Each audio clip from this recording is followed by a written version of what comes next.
ये जो आप बाइक्स देख रहे हो ये दोनों ही 450 प्लेटफॉर्म पे बनेगी। BMW उसको नाम देगा F440 GS। अब GS सीरीज बहुत अच्छी मानी जाती है टूरिंग में, एडवेंचर में या फिर ऑफ रोडिंग में। दोनों ही बाइक्स के टेस्ट चल रहे हैं होसूर में और इनके जो स्पेसिफिकेशन है वो लीक हो चुकी है। सबसे पहले बात करते हैं इस न्यू इंजन की। ये है क्या भाई, ऐसा क्या बना दिया इन्होंने। पैरेलल ट्विन टेक्नोलॉजी पे चलेगा, 2 सिलेंडर होंगे, 421 यानी कि 421 सीसी का ये 8 वॉल्व इंजन है जो कि लिक्विड कूलिंग के साथ आएगा। अब अगर सोचे तो टीवीएस इसी इंजन के साथ में एक स्पोर्ट्स बाइक डिजाइन कर रहा है और BMW ने जो GS डिजाइन करी है वो ये एक एडवेंचर टूरर मोटरसाइकिल है।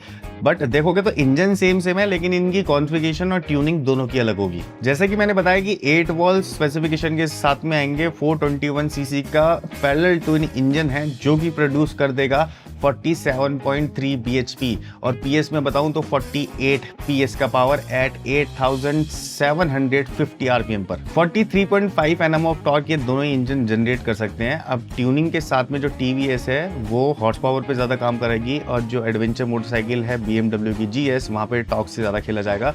हो सकता है कि इन फ्यूचर हमें इनके टॉर्क और हॉर्स पावर के अंदर दोनों के ही साथ में फर्क पता चले। बट अभी के सिनेरियो में 43.5 Nm ऑफ टॉर्क ये दे देंगे एट 6750 RPM पर। इनमें 6 स्पीड ट्रांसमिशन होगा यानी कि 6 गियर होंगी, क्विक शिफ्टर के साथ में मिलेंगी दोनों में। RR 450 को ट्रैक एंड टॉप परफॉर्मेंस के लिए ट्यून किया जाएगा, जबकि F440 GS जो होगी ना उसमें माइलेज आपको थोड़ी सी ज्यादा मिलेगी। उसके अंदर लो एंड मिड रेंज टॉर्क जो होगा वो जब एडवेंचर करने जाओगे थोड़ी बहुत ऑफ रोडिंग भी कर सकोगे वहां पे काफी ज्यादा हेल्प करेगा उस सेगमेंट का टॉर्क। दोनों में ही इजी राइड क्लच मिलेगा जिसको ECR बोलते हैं। ये BMW का पेटेंटेड है तो इसमें क्या होता है कि क्लच ज्यादा दबाने की टेंशन नहीं होती। हो सकता है कि ये बेस मॉडल से मिलना स्टार्ट हो जाए। डिजाइन की बात करें तो अपाची 440 का जो डिजाइन है वो इनके ही कॉन्सेप्ट जो टेंजेंट है उससे इंस्पायर्ड होगा। इसमें मिलेंगे मैसिव विंगलेट्स और एग्रेसिव फेयरिंग और इसके जो LED सेटअप है टेल लैम्प से लेके हेड लैम्प तक का, टर्न इंडिकेटर्स का, वो काफी शार्प होगा बिकॉज इनको एरोडायनेमिक्स का भी तो देखना है वहां पे। अच्छा, कम बजट में ये बाइक सुपर स्पोर्ट्स वाला फीलिंग देगी। जिनके पास बजट कम है और वो चाहते हैं TVS की तरफ जाना,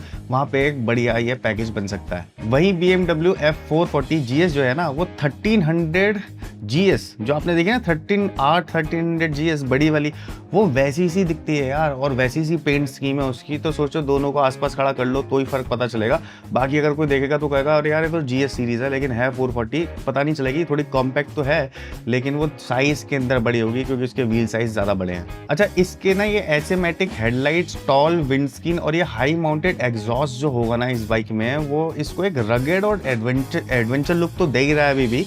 हो सकता है जब BMW उसको लॉन्च करे एक्चुअल इंडिया के लिए तो वहां पे ये छोटी मोटी चीजें चेंज कर दे। हो सकता है कि इससे ज्यादा बढ़िया अच्छा सामान इसके अंदर लगा के दे। और हाँ, इसमें एक्सेसरीज भी बहुत सारी आएंगी। BMW 440 GS की जो सीट हाइट है वो 845 mm के आसपास की होगी जहां तक का आइडिया है, जैसे कि मेरे को पता चल रहा है। जो शॉर्ट हाइट के राइडर्स है ना उनके लिए थोड़ा सा चैलेंज हो सकता है भाई साहब, आप देख लेना। आपको हिप शिफ्टिंग थोड़ी सी करनी पड़ेगी। इन केस अगर आप हिप शिफ्टिंग कर लेते हैं इस बाइक पे तो इससे बढ़िया एडवेंचर मोटरसाइकिल नहीं मिलेगी। फिर वही वाली बात है कि पैसों की बात है, वो मैं आगे बताता हूँ।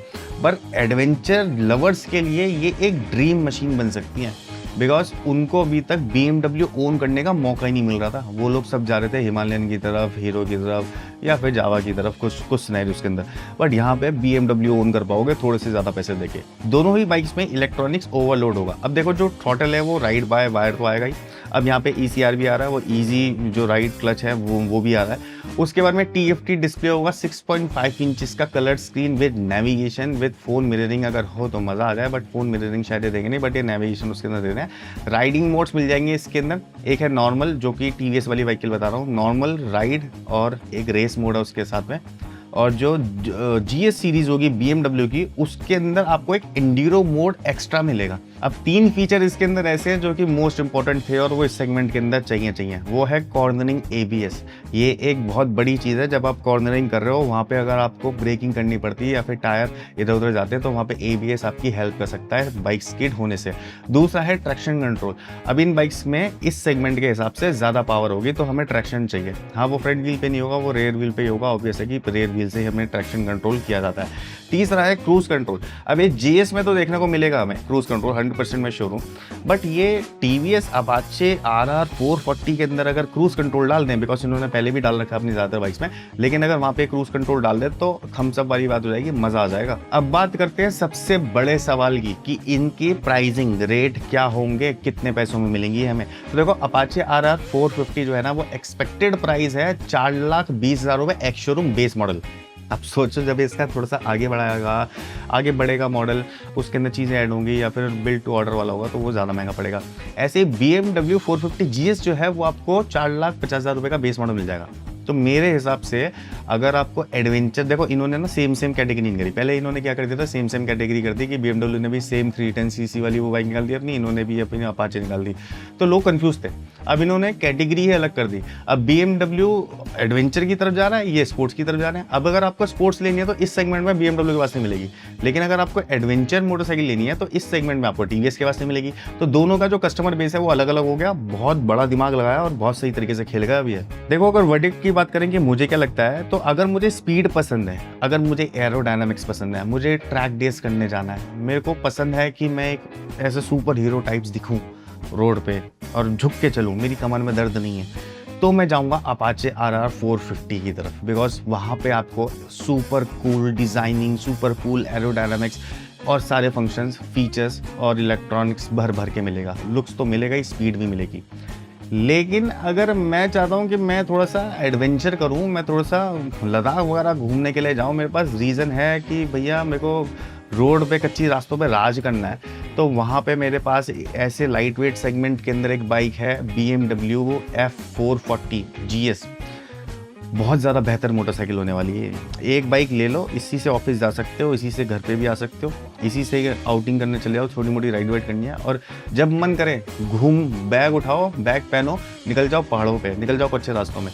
हाँ, लेकिन अपाचे 440 के साथ में ऐसा नहीं कर सकते हो, वहाँ पे वो कच्चे रास्तों में नहीं चलेगी, वहाँ पे उसके पास में वो वाली चीज़ें नहीं होंगी, लंबी सस्पेंशन नहीं होंगी, बड़े बड़े व्हील्स नहीं होंगे। तो आप मुझे कमेंट सेक्शन में बताओ कि आपको इन दोनों में से कौन सी बाइक अच्छी लगी। मैं हर किसी का कमेंट का रिप्लाई करूँगा।